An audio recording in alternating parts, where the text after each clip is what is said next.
बिस्मिल्लाहिर्रहमानिर्रहीम अस्सलाम वालेकुम। एक्सरसाइज 8.1 का question number 21। Prove by mathematical induction for all positive integral values, यानी पॉजिटिव इंटीजर वैल्यूज़ हमने यूज़ करनी है और पहले पार्ट के अंदर हमने प्रूफ करना है कि n square plus n is divisible by 2, और जो मेथड इसको प्रूव करने के लिए यूज़ करना है वो है मैथमेटिकल इंडक्शन का। सेकंड पार्ट में हमने प्रूव करना है 5 raise to power n minus 2 raise to power n is divisible by 3। Similarly part number 3, part number 4, part number 5, पांचों पार्ट हैं। हमने मुख्तलिफ नंबर्स के साथ इनकी डिविजिबिलिटी चेक करनी और मैथमेटिकल इंडक्शन को यूज़ करना है। तो पार्ट नंबर 1 इसका पहले करते हैं, फिर उसके बाद हम देखते हैं बाकी पार्ट्स के बारे में। पहला जी, क्वेश्चन नंबर 21 का फर्स्ट पार्ट मैंने लिखा है, हम इसको मैथमेटिकल इंडक्शन के ज़रिए प्रूव करते हैं। मैथमेटिकल इंडक्शन का पहला स्टेप ये होता है, स्टेप नंबर 1 इसको हम बोलते हैं कि लोएस्ट पॉजिटिव इंटीजर यानी 1 के लिए हम स्टेटमेंट को वेरीफाई करते हैं। अब क्वेश्चन क्या था, स्टेटमेंट थी क्वेश्चन की एस एन, हम इसको कह लेते हैं statement for any positive integer n, this is equal to n square plus n. तो जो स्टेप नंबर 1 होता है उसमें हमने n को 1 से रिप्लेस करना होता है और स्टेटमेंट को 1 पे चेक करना होता है। तो स्टेटमेंट को मैं 1 पे चेक कर रहा हूँ, क्या ये 2 पे डिविजिबल है या नहीं। तो देखते हैं, 1 square plus 1, this is 1 plus 1 and this is 2, 2 is definitely divisible by 2। So हम कह देंगे कि our first step is satisfied. अब देखें, ये पिछले जो क्वेश्चंस थे ये उनसे थोड़ा सा डिफरेंट है कि इसमें लेफ़्ट और राइट साइड नहीं दी हुई, इसमें जस्ट एक स्टेटमेंट दी हुई है और उसको डिविजिबल बाई 2 हमने प्रूफ करना है। तो ये जो डिविजिबिलिटी हमने चेक की है 2 की, ये हमने ख़ुद से अपनी जो टेक्निक्स हैं डिविजिबिलिटी की, वैसे तो ये नंबर थ्योरी में आती हैं, बहरहाल क्योंकि हम अभी बेसिक्स पढ़ रहे हैं इस वजह से हम जो इवन नंबर आता है ना, जो भी इवन नंबर होगा वो 2 पे डिविजिबल होता है। दूसरा, उसके अलावा अगर किसी नंबर के जो यूनिट प्लेस होती है उस पे अगर 0, 2, 4, 6 या 8 आ जाए तो ये भी 2 पे डिविजिबल होते हैं। तो इन्हीं को हमने यूज़ करना है, अपने टेबल्स वगैरह को देखना है। और इसको अगर देखें तो ये 2 क्लियरली डिविजिबल है 2 पे, लिहाजा स्टेप नंबर 1 हमारा वेरीफाई हो गया। हम बढ़ते हैं स्टेप नंबर 2 की तरफ। और स्टेप नंबर 2 क्या होता है कि हमने किसी एक रैंडम पॉजिटिव इंटीजर के लिए स्टेप नंबर 2, और ये था step number 1, random positive integer कोई भी है, के उसका नाम है, हम उसके लिए सपोज करते हैं कि हमारी वैल्यू जो स्टेटमेंट है, लेट सपोज कि वो वैलिड है। हम क्या करेंगे, सारी स्टेटमेंट क्या थी, स्टेटमेंट को अब हमने नाम दिया हुआ है एस ऑफ एन का, तो एन की जगह पे मैं लिख देता हूँ के। तो ये इक्वल बन जाएगी k square, because n square plus n है, तो ये बन जाएगा k square plus k. So this is our statement. और हम सपोज कर रहे हैं कि ये जो स्टेटमेंट है के स्क्वेयर प्लस के, ये डिविजिबल बाई 2 है, सपोज कर लिया हमने। चलें, हिंट के तौर पे साथ लिख देता हूँ, इज़ डिविजिबल बाई 2, ये हमने सपोज कर लिया। और स्टेप नंबर 3 होगा, स्टेटमेंट को हमने नेक्स्ट टर्म क्या होगी, के से नेक्स्ट टर्म होती के प्लस 1।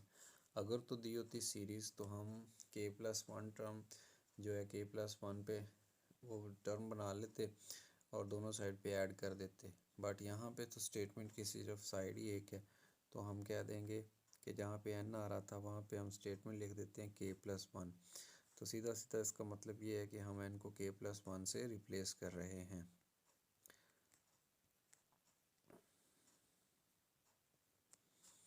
तो ये हमारे पास थोड़ी सी शक्ल बन गई है। इसकी जो लेफ़्ट साइड है उसको हम सॉल्व करते हैं और फिर कंपेयर करते हैं अपने स्टेप नंबर 2 में जो सपोज की है उसके साथ क्या मैच होती है या नहीं। और अगर इसको ओपन तो अब देखें ना, जो हमने सपोज किया उसमें के स्केयर है प्लस के है, तो हम कोई ऐसा तरीका लगाएंगे कि के स्केयर प्लस के एक साइड पे अलहदा आ जाए और फिर हम कह देंगे कि दिस इज़ डिविजिबल। सो पहले इसको ओपन करते हैं, इसका जो स्केयर है इसको ओपन करेंगे, के स्केयर प्लस 1 स्क्वेयर प्लस 2 के एंड प्लस 1, ये है के स्केयर और उसके बाद ये के वाली वैल्यूज़ हैं। हम इनको इकट्ठा करके इसके साथ कंपेयर करना है हमने, चूँकि इसलिए के स्केयर के साथ ये के वाली टर्म लिख देते हैं, बाकी हम साइड पे कर लेते हैं। ये बन गया के स्केयर प्लस के और साथ में इसके हम लिख देते हैं प्लस, जो बाकी रह गया वो रह गया 2k और उसके साथ ये वाला 1 और ये वाला 1 ऐड होके ये बन गया 2। तो जब इसको सिंप्लीफाई करेंगे तो सिंप्लीफाई करने से हमें पता चला कि ये के स्केयर प्लस के ये एक टर्म बन गई और इन दो में से कॉमन लेंगे तो ये बन गया 2 इंटू के प्लस 1। अब दोनों टर्म्स को अगर अलग-अलग देखें तो इसमें जो पहली टर्म बन रही है ये वाली के स्केयर प्लस के, ये तो बिल्कुल वही टर्म है ये वाली के स्केयर प्लस के, ये भी के स्केयर प्लस के है। तो अब जो पहली टर्म है, क्योंकि हमने सपोज किया था कि दिस इज़ डिविजिबल बाई 2, तो अगर हमारा सपोजिशन के अकॉर्डिंग हम कह देंगे कि के स्केयर प्लस के जो है ये डिविजिबल बाई 2 है। और ये तो वैसे ही 2 का फैक्टर आ रहा है, 2 का फैक्टर जब भी फैक्टर अपेयर हो जाए तो वो तो कैंसिल हो जाएगा। फॉर एग्ज़ाम्पल अगर इसके बटे में हम 2 लिखते हैं तो ये वाला 2 इस 2 के साथ कैंसिल हो जाएगा, तो डिविजिबल तो हो गया। तो पता चला कि दोनों टर्म्स अलग-अलग डिविजिबल हैं, लिहाजा ये सारी स्टेटमेंट के प्लस 1 के ऊपर डिविजिबल है। बट हमने इसको लिखना किस तरह से है, हमने लिखना है के स्केयर प्लस के is divisible by our supposition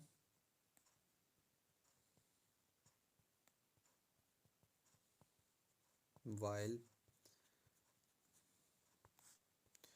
2 into k plus 1 is divisible because of factor 2 की वजह से ये डिविजिबल बाई 2 है। और यही हमने प्रूफ करना था मैथमेटिकल इंडक्शन को यूज़ करते हुए कि जो स्टेटमेंट गिवन है एन स्क्वायर प्लस एन वो डिविजिबल बाई 2 है। तो हमने मैथमेटिकल इंडक्शन के जो 3 स्टेप्स थे उनको यूज़ करते हुए हमने प्रूफ कर दी है कि हमारी जो स्टेटमेंट है ये डिविजिबल बाई 2 है। अब हम देखते हैं इसका पार्ट नंबर 2 कि पार्ट नंबर 2 में हमने कैसे डिविजिबिलिटी फाइंड आउट करनी है। तो मैं लिखता हूँ पार्ट नंबर 2 की स्टेटमेंट, फिर हम उसको सॉल्व करते हैं। पार्ट नंबर 2, तो पार्ट नंबर 2 था इसका 5 raise to power n minus 2 raise to power n is divisible by 3 is divisible by 3। तो इसकी डिविजिबिलिटी चेक करने के लिए हम वही स्टेप नंबर 1 यूज़ करेंगे मैथमेटिकल इंडक्शन का। स्टेप नंबर 1 के अंदर हम क्या करते हैं, जनरल टर्म जो होती है उसके अंदर हम लोएस्ट पॉजिटिव इंटीजर 1 पुट करते हैं। अब बिकॉज़ ये हमारे पास इसकी लेफ़्ट राइट साइड नहीं है तो हम इसी को ही स्टेटमेंट कंसीडर करते हैं 5 raise to power n minus 2 raise to power n, और फिर इसके लेफ़्ट राइट दोनों साइडों पे हम n को 1 पुट करेंगे। Statement at 1 this is equal to, sorry चलें इक्वल लिख लें या कॉलन लगा लें, एक ही बात है, चलें जी कॉलन लगा लेते हैं, बेहतर है। 5 raise to power 1 minus 2 raise to power 1, 5 raised to power 1 5, 2 raised to power 1 2, and this is 3. So 3 is divisible by 3, so our statement is true at lowest positive integer, that is positive 1. अब हम जाएंगे step number 2 की तरफ। Step number 2 क्या होता है? Step number 2 में हमने सपोज करना होता है कि हमारी स्टेटमेंट किसी भी पॉजिटिव इंटीजर के लिए ट्रू है। हम करेंगे सपोज कि हमारी जो वैल्यू है वो ट्रू है। तो वैल्यू क्या थी? स्टेटमेंट थी S n this is equal to, sorry n अब रिप्लेस हो जाएगा के से, सो ये बन जाएगी statement at k is equal to 5 raise to power k minus 2 raise to power k. तो ये हमने सपोज करके रख लिया है अपने पास। इसको इक्वेशन नंबर 1 कह देते हैं। अब जबकि हम स्टेप नंबर 3 करेंगे, अगर उसमें कोई ऐसी वैल्यू आ जाए कि जिसमें 5 की पावर के आ रही हो और 2 की पावर के आ रही हो, दोनों का डिफरेंस भी हो, तो हम कह देंगे कि according to our supposition this is divisible by 3। तो मैं इधर लिख भी देता हूँ एहतियातन कि सपोज किया कि हम ये जो स्टेटमेंट है इज़ डिविजिबल बाई 3, ये सपोज करके रख लिया। अब हम करते हैं इसको स्टेप नंबर 3 सॉल्व।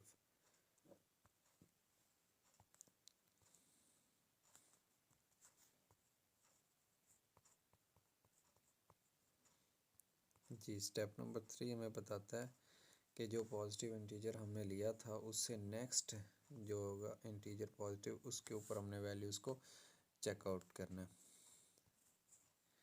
अब स्टेटमेंट क्या थी? स्टेटमेंट थी एस ऑफ एन, तो बजाय एन के ये आ जाएगा के प्लस 1, और this was equal to 5 raise to power n, n की जगह आ गया के प्लस 1 और माइनस 2 रेज टू पावर के की जगह आ जाएगा के प्लस 1। अब हमने इसके राइट साइड को सॉल्व करना है because this is step number 3 जिसको हम सॉल्व किया करते हैं। तो इसको पहले थोड़ा सा देख लें कि हमने स्टेप नंबर 2 में जो चीज़ कंसीडर की थी उसमें 5 रेज टू पावर के थी, तो हमने इसके जो पावर्स के अंदर आ रहा है के प्लस 1, इधर भी पावर के अंदर के प्लस 1 आ रहा है। हमने इसके अंदर कोई ऐसी तब्दीली करनी है कि 5 raise to power k minus 2 raise to power के बन जाए। इसको थोड़ा सा चेंज करते हैं। ये 5 है, 5 में से पावर के अलहदा कर लेते हैं और 5 में ये जो एक पावर है वो अलहदा कर देते हैं, माइनस 2 रेज टू पावर के अलहदा कर देते हैं और जो एक पावर है वो अलहदा कर देते हैं। अब ऐसा करने से होगा क्या? अगर मैं इस 5 को अगर मैं पहले लिख दूँ ऐसे, तो फिर बाकी रह जाएगा 5 रेज टू पावर के। और इधर भी अगर ऐसे ही करें, माइनस 2 पहले लिख दें और 2 रेज टू पावर के बाद में लिख दें, होगा क्या ऐसा करने से? ऐसा करने से हम 5 को लिख सकते हैं 3 प्लस 2 इंटू, ये तो 5 की जगह पे आ गया 3 प्लस 2। अब ये जो 5 है इसके नीचे मैंने हाईलाइट किया है, ये अपनी पावर के साथ एज इट इज़ इधर आ गया। नेक्स्ट है माइनस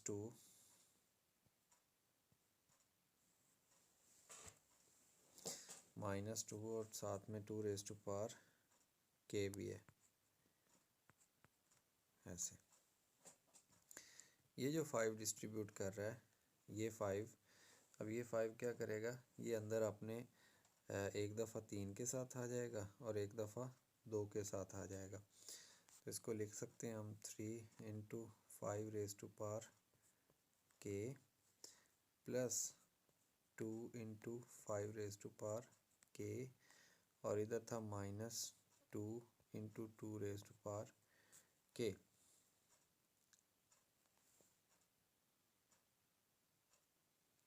अब इनमें से कॉमन लेते हैं 5 रेज टू पावर, ये देखें हमें चाहिए 5 raise to power k minus 2 raise to power के, 5 raise to power k minus 2 raise to power के, ये वाला।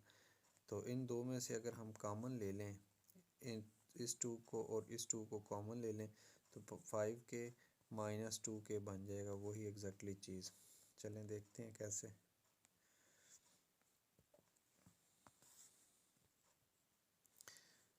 ये जो चीज़ है इसको एज इट इज़ लिखते हैं 3 रेज टू पावर 5 के, और इन दो में से 2 को कॉमन ले लेते हैं और बाकी रह जाएगा 5 raise to power k minus 2 raise to power के।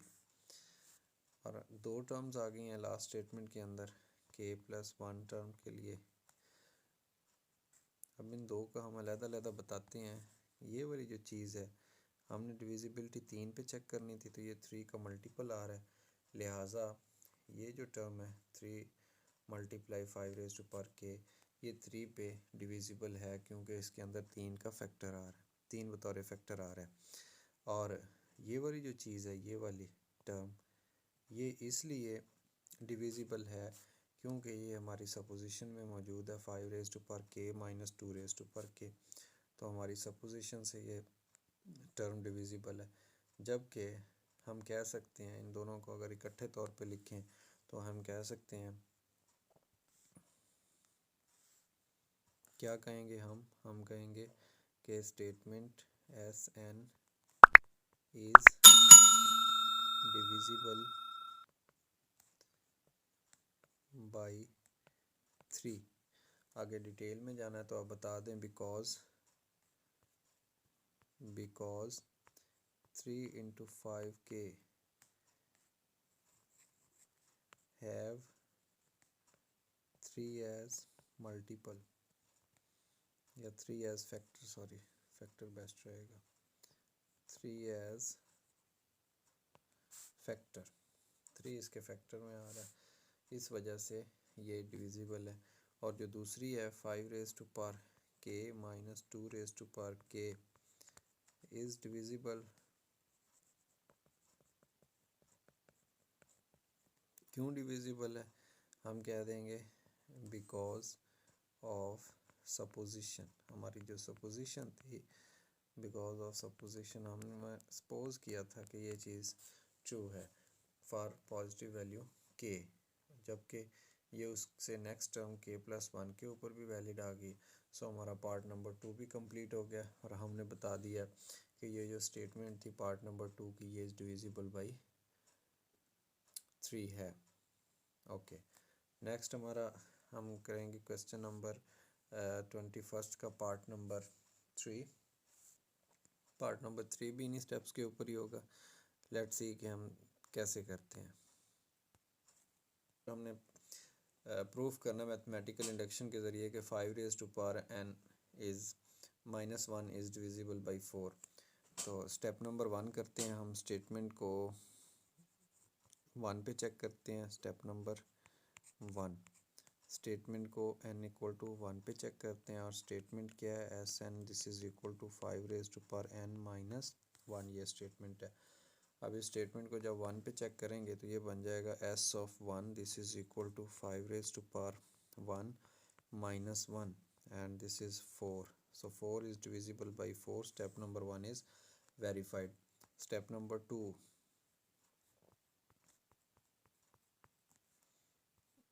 लेट अस सपोज कि ये जो वैल्यू है this is divisible for any positive integer k। हम सपोज कर लेते हैं कि हमारी वैल्यू जो स्टेटमेंट है ये k वैल्यू के ऊपर डिविजिबल है, सपोज कर लेते हैं। तो ये क्या बन जाएगा, इस की स्टेटमेंट S(n), सॉरी अब S(k) बनेगा, n नहीं बनेगा। S(k) is equal to 5k - 1 is divisible by 4। ये हमारी सपोजिशन और इक्वेशन नंबर 1 का नाम दे देते हैं। अब हम चलेंगे स्टेप नंबर 3 की तरफ कि जिसके अंदर हमने सॉल्व करना है k+1 के लिए, पॉजिटिव इंटीजर के लिए, और उसको कंपेयर करेंगे अपने स्टेप नंबर 2 वाली सपोजिशन के साथ। तो मैं यहाँ पे लिख रहा हूँ स्टेप नंबर 3। और स्टेप नंबर 3 के अंदर क्या होता है, हम n की जगह k+1 इंटीजर पुट करते हैं, पॉजिटिव इंटीजर।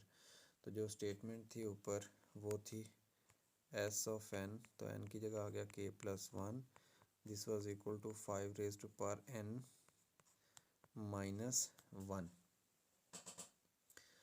तो हमने इसकी राइट साइड जो बन गई ब्लैक कलर में 5k+1 - 1, इसको हमने सॉल्व करना है और सॉल्व करके इसको हमने बना लेना है स्टेप नंबर 2 वाली सपोजिशन जैसा कि ये आपको नज़र आ रही 5k - 1। तो ये हमें नज़र आ रहा है कि 5 raise to power k plus 1 है। तो अगर हम इसको सिंप्लीफाई करें तो इसमें से 5 रेज़ टू पावर k अलहदा हो जाएगा और 5 अलहदा हो गया -1। और मज़ीद इसको सिंप्लीफाई करते हैं।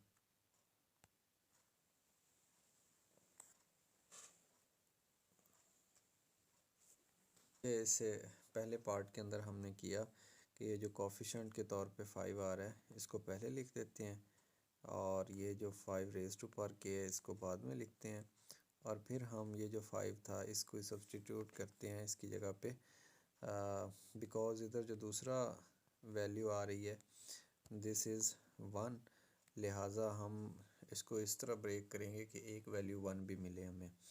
तो इसको लिख देते हैं 4 + 1 और साथ में ये आ गया 5 रेज़ टू पावर k -1। और जब इसको डिस्ट्रीब्यूटिव लॉ के ज़रिए हम सेपरेट करते हैं तो ये बन जाएगा 4 × 5 रेज़ टू पावर k और 1 × 5 रेज़ टू पावर k -1। ये इसके साथ आया ना तो 1 बन गया और पहले इसके साथ आया तो ये 4 बन गया। 4 × 5 पर k + 5 raise to power k -1 बन गया। अब हमने डिविजिबिलिटी चेक करनी है 4 के साथ। तो हमारा जो सपोजिशन वाला स्टेप था उसमें अगर हमने देखें तो 5 रेज़ टू पावर k -1 है, 5 रेज़ टू पावर k -1, और इधर अगर देखें तो 5 रेज़ टू पावर k -1 है। तो पता चला कि ये जो टर्म है ये वाली, ये तो हमारी सपोजिशन के ज़रिए डिविजिबल है बाई 4। और इस टर्म की बात करें तो इसमें फैक्टर नज़र आ रहा है 4 का, ये 4 फैक्टर के तौर पे भी साथ अपेयर हो रहा है। और जैसे ही फैक्टर अपेयर हो जाया करते करे तो वो अपने आप पे डिविजिबल भी होता है उस नंबर पे। तो पता चला कि जो लास्ट टर्म के अंदर जो दो सम हो रही थी टर्म्स k + 1 वैल्यू के ऊपर, वो दोनों डिविजिबल बाई 4 हैं। अगर दोनों डिविजिबल बाई 4 हैं तो उनका सम भी डिविजिबल बाई 4 होगा। लिहाजा हम कह सकते हैं कि हमारी जो स्टेटमेंट है वो पॉजिटिव इंटीजर k + 1 के ऊपर भी डिविजिबल है। लिहाजा हमारे जो तीनों स्टेप्स थे ये हमने डिविजिबिलिटी चेक की इसकी, और मैथमेटिकल इंडक्शन के ज़रिए हमने तीनों स्टेप्स को वेरीफाई किया।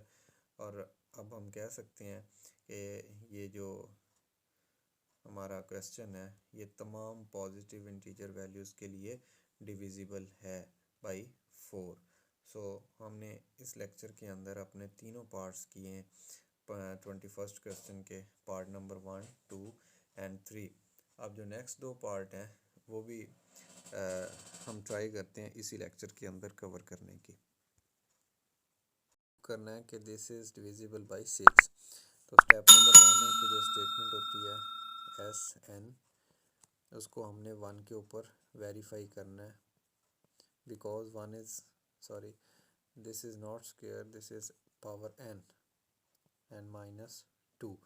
तो स्टेटमेंट को जब हम 1 के ऊपर चेक करेंगे तो ये बन जाएगा S(1) this is equal to 8 cross 10 raise to power 1 और फिर बन जाएगा -2,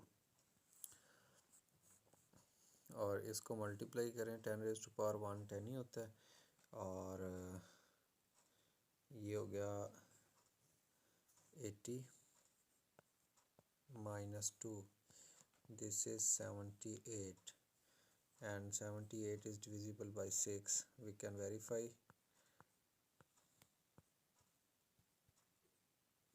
जी 13 times 6 is 78. So we can say that step number 1 is verified.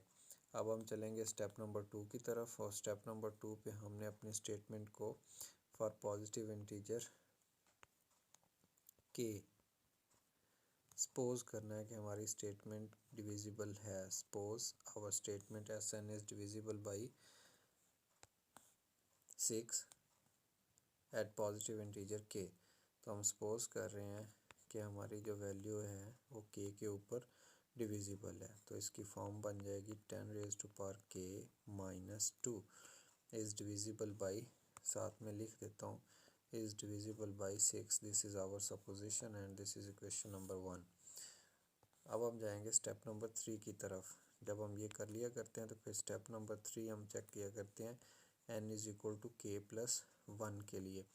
जैसा कि इस क्वेश्चन के तमाम पार्ट्स के अंदर हमारी यही प्रैक्टिस रही है कि हम स्टेटमेंट k+1 के ऊपर बना लिया करते हैं। जस्ट रिप्लेस करने के साथ ही k को रिप्लेस कर दें। हम n भी बोल सकते हैं और k भी बोल रहे हैं। k को k+1 से हमने रिप्लेस किया तो ये नेक्स्ट टर्म की स्टेटमेंट आ गई। इस स्टेटमेंट को हमने प्रूफ करना है, सॉल्व करना है हमने, और इसकी शक्ल बनानी है। दोबारा बता देता हूँ आपको, ये जो ऊपर इक्वेशन नंबर 1 में हमने सपोज किया था, इस जैसी शक्ल बनानी है। यानी 2 माइनस हो रहा है, ठीक है, 8 मल्टीप्लाई हो रहा है, ये भी वेल एंड गुड, बट यहाँ है 10⁻k+1 और यहाँ है 10⁻k। तो हमने डिविजिबिलिटी चेक करनी है। हाँ, अगर सीरीज़ होती ना पिछले क्वेश्चंस की तरह तो हम कहते थे कि ये k टर्म के लिए ठीक है तो ये k+1 टर्म के लिए ठीक आ गया, बट यहाँ पे हम डिविजिबिलिटी की बात कर रहे हैं तो हमें बिल्कुल इसी जैसी ही रकम बनानी पड़ेगी। और इस जैसी कैसे बनेगी ये हमने पिछले चंद पार्ट्स के अंदर भी प्रैक्टिस की। मज़ीद मैं इधर एक दफ़ा फिर कर देता हूँ। इसको हम लिखेंगे 8 और साथ में लिखूँगा क्रॉस, और ये जो लिखा हुआ है 10⁻k+1, इसमें से ये वाला 10⁻1 अलहदा कर लेता हूँ और साथ में जो 10⁻k है वो अलहदा कर देता हूँ, और -2 एज इट इज़ आ गया, इस फ़र्क नहीं पड़ा।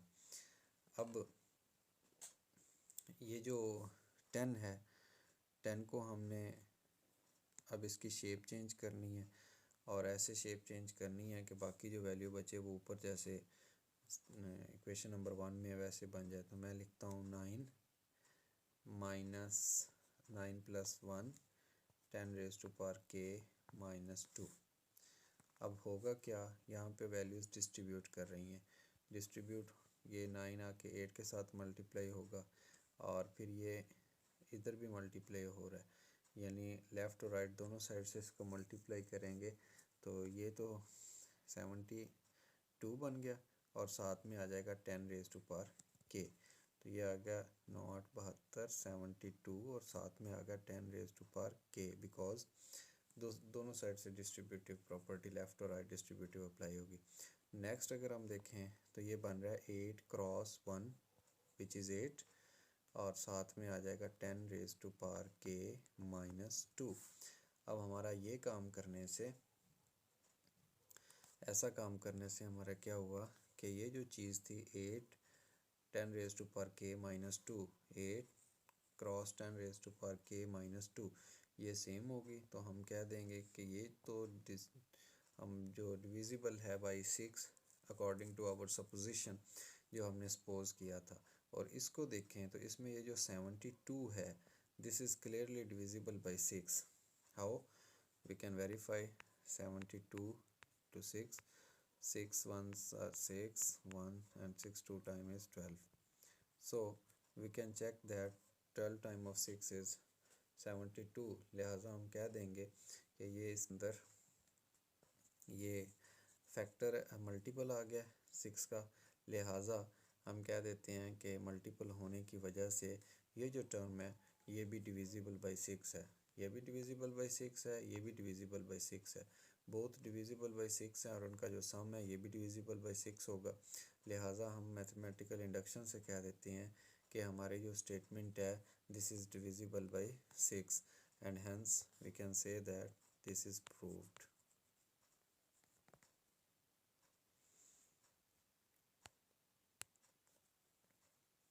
मैंने इसी क्वेश्चन का, इसको भी वैसे ही हम स्टेप नंबर 1, स्टेप नंबर 2 और स्टेप नंबर 3 में करेंगे। स्टेप नंबर 1 क्या है कि स्टेटमेंट को जो कि Sn = n³ - n है, इसको हम n की जगह पे 1 पुट करके चेक करते हैं क्या ये डिविजिबल है या नहीं 6 से। तो S@1 this is equal to n की जगह पे आ गया 1³ - 1 and this is equal to 1 minus 1, this is 0. So we can say that this is divisible by 0 is divisible by 6. So हम नेक्स्ट स्टेप नंबर 2 चेक करेंगे इसका कि step number 2 क्या है। स्टेप नंबर 2 सपोज करने वाला होता है। स्टेप नंबर 2 में हम सपोज करेंगे for any positive integer k our value is divisible by 6। Suppose कि हमारी वैल्यू जो है वो के ऊपर ऐसे हमारी वैल्यू एट के दिस इज डिविजिबल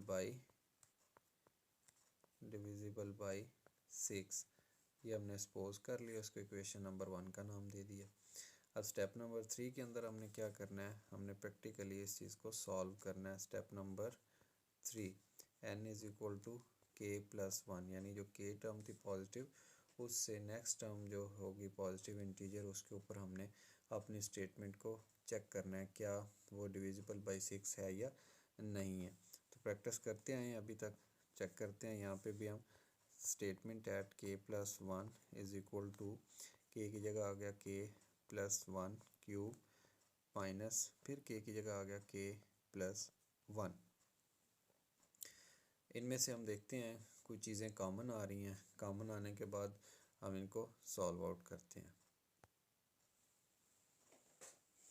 कॉमन ले लें, या हमने क्योंकि ऊपर वाली वैल्यू बनानी है ये वाली जिसमें एक क्यूब हो और एक के अकेला हो एक पावर के साथ, तो ऐसी चीज़ बनाने के लिए हम इसका क्यूब ओपन कर देते हैं। क्यूब ओपन करने से ये फ़ायदा होगा कि वो चीज़ें हमें डायरेक्ट ही मिल जाएंगी। फर्स्ट क्यूब प्लस सेकंड का क्यूब जो कि 1 ही होता है plus 3 into first second into first plus second and minus के अंदर मल्टीप्लाई होगा -1 हो गया।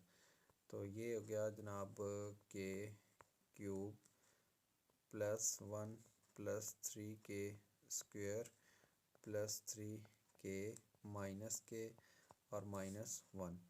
इसको सिंप्लीफाई करेंगे तो के क्यूब आ गया और के क्यूब के साथ चाहिए माइनस के, तो ये वाला माइनस के इन दो टर्म्स को इकट्ठा कर दिया, के क्यूब और माइनस के इसके साथ लिख दिया। बाकी में से अगर देखें तो बाकी वैल्यूज़ कौन कौन सी बच गई हैं, 3 के जी ये बच गई है प्लस 1 -1 के साथ कैंसिल, ये ऑलरेडी आ गई। इन दो में से 3 कॉमन आ रहा है, 3 कॉमन सॉरी साथ में के भी आ रहा है, तो 3 इसके साथ के भी कॉमन ले लेते हैं। चलें जी के कॉमन नहीं लेते, वैसे ही लिख देते हैं, ऐसे कॉमन लेते फिर भी ठीक था, नहीं लिया चंगे फिर भी ठीक है। ओके, अब इसमें अगर हम देखें ना तो ये k cube minus k this is divisible by 6 according to our supposition, so we can say that this term is divisible by 6। और जब हम इस चीज़ की बात कर कॉमन लेने से क्या हुआ कि ये 3 जो था ये 3 कॉमन आ गया और बाकी जो स्टेटमेंट बच गई के स्क्वायर प्लस के, तो इसके बारे में हमने पहले प्रूफ किया पार्ट नंबर 1 के अंदर।